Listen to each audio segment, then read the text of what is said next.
নিতাই বর্ষকে ব্লক সভাপতি তৃণমূল কংগ্রেসের কালিয়াগঞ্জ ব্লকের মঞ্চে আছেন আমাদের প্রার্থী শ্রী কৃষ্ণ কল্যাণী মহাশয় আছেন, যিনি আজকে যোগদান করবেন। জ্ঞানেন্দা অজয় দাকে ডাকবো, অজয় দা আপনি একটু মঞ্চে চলে আসুন।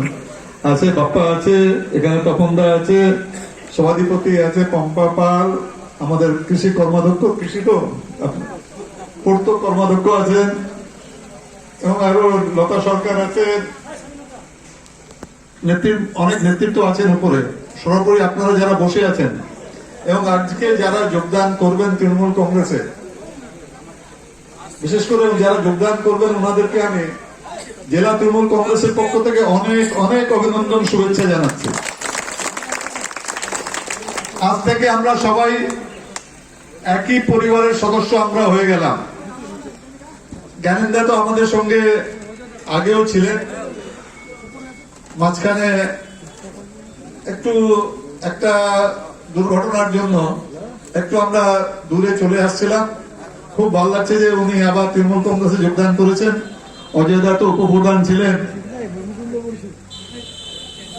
ইনারা যোগদান করাতে মালগাঁও অঞ্চলের শক্তি আমাদের অনেকাংশই বৃদ্ধি পাবে, এটা আমরা সবাই এক কথায় স্বীকার করি। এবং সামনে লোকসভা নির্বাচন, 26শে এপ্রিল লোকসভা নির্বাচন। এই নির্বাচনে আমাদের প্রার্থীও এখানে উপস্থিত হয়েছেন শ্রীকৃষ্ণ কল্যাণী মহাশয়। মালগাঁও অঞ্চলে আপনারা যারা এখানে উপস্থিত আছেন, আপনাদের এটা কর্তব্য বলেন, দায়িত্ব বলেন যে মালগাঁও অঞ্চল থেকে আমাদের প্রার্থীকে আপনাদেরকে লিড দিতে হবে। এই কথাটা যেন আপনারা সবসময় মাথায় আপনারা যেন রাখেন। মমতা বন্দ্যোপাধ্যায় 2011 ক্ষমতায় আসছেন, তার আগেও তো একটা সরকার ছিল, দীর্ঘ 34টা বছর একটা সরকার ছিল, কিন্তু কোনো কর্মসূচি বলে কিছু ছিল না, খালি পার্টিবাজি, খালি লোকাল কমিটির মেম্বার, ব্রাঞ্চ কমিটির মেম্বার, আমরা খালি এগুলাই দেখে আসতাম। আর যদি কেউ পার্টি মেম্বার হয়ে গেল তো তার সঙ্গে আর কথা বলাও মুশকিল আছে, অ্যাপয়েন্টমেন্ট নিয়ে, তাই সেই পার্টি মেম্বারের সঙ্গে কথা বলতে হবে।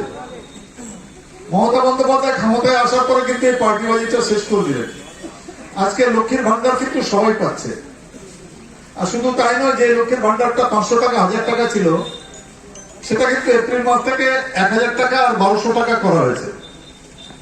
কন্যাশ্রী বলেন, রূপশ্রী বলেন, সবুজ সাথী বলেন, আপনার ক্রেডিট কার্ড বলেন, কৃষক বন্ধু বলেন, এত প্রকল্প আছে। এর আগে কিন্তু একটা প্রকল্পও ছিল না। আর সবচেয়ে বড় ব্যাপারটা যেটা আছে, 2011 মমতা বন্দ্যোপাধ্যায় ক্ষমতায় আসার পরে সবাইকে একসঙ্গে নিয়ে সবাই যেন আমরা এক ছাতায় থাকি। আজকে কেন্দ্রে একটা সরকার আছে, বিজেপি সরকার। কয়েকদিন আগে বলছে আমরা সিএ চালু করবো। কয়েকদিন আগে যে সিএ আইনটা ওনারা 2019-এ পাস করেছিলেন, এই লোকসভা নির্বাচনের প্রাক্কালে কয়েকদিন আগে বলছেন আমরা সিএ চালু করব।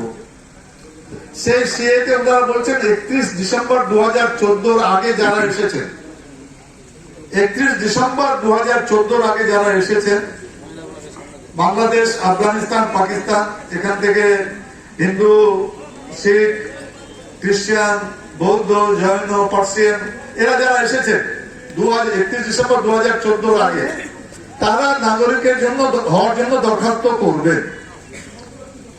আচ্ছা, কি প্রমাণটা আছে আপনারা বলেন তো, যে আপনাদের কাছে যে আপনি 31 ডিসেম্বর 2014 আগে আসছেন না পরে আসছেন, কোন প্রমাণ আছে কি? ওই প্রমাণটা কিন্তু আগে আপনাদেরকে দিতে হবে যে আপনি 31 ডিসেম্বর 2014 আগে ওই 3টা দেশ থেকে আপনারা এই দেশে এসেছেন। সেই প্রমাণটা নিয়ে আপনাদেরকে সিএ এর জন্য, নাগরিকের জন্য দরখাস্ত করতে হবে। আপনি দরখাস্ত করলেন, আর দরখাস্ত করার পরে আপনি যদি এটা প্রমাণ করতে না পারেন, কাগজ কলমে প্রমাণ করতে হবে। কিন্তু ওই সাক্ষী দিয়ে 5টা সাক্ষী আমরা দাঁড় করে দিলাম, 5টা সাক্ষী বলছিল হ্যাঁ আমি দেখেছি ওনাকে, উনি 31 ডিসেম্বর 2014 আগে এসেছেন, সেই সাক্ষী দিয়ে কিন্তু হবে না। কাগজ কলমে প্রমাণ করতে হবে যে 31 ডিসেম্বর 2014 আগে এই দেশে আপনারা এসেছেন। কি কাগজটা আছে আপনাদের? আমরা সবাই এখানে আছি, কোন কারো কাছে কোনো কাগজ নেই। আমি দায়িত্ব নিয়েছি, কোথায় কাগজ আসবে ভাই? কিভাবে কে আসছে সব তো আমরা জানি, কে কিভাবে আসছে। আর যদি দরখাস্ত করে যদি আপনি প্রমাণটা না করতে পারেন, তাহলে যেরকম আসামে 13 লক্ষ 13.5 লক্ষ হিন্দু ডিটেনশন ক্যাম্পে আছে, আপনাকেও যেতে হবে। কেন যেতে হবে? যে আপনি প্রমাণ করতে পারছেন না যে আপনি 31 ডিসেম্বর 2014 আগে আসছেন, এটা প্রমাণ করতে আপনি ব্যর্থ হয়েছেন। যখনই প্রমাণ করতে পারলেন না, তার মানে আপনি এই দেশের নাগরিক না।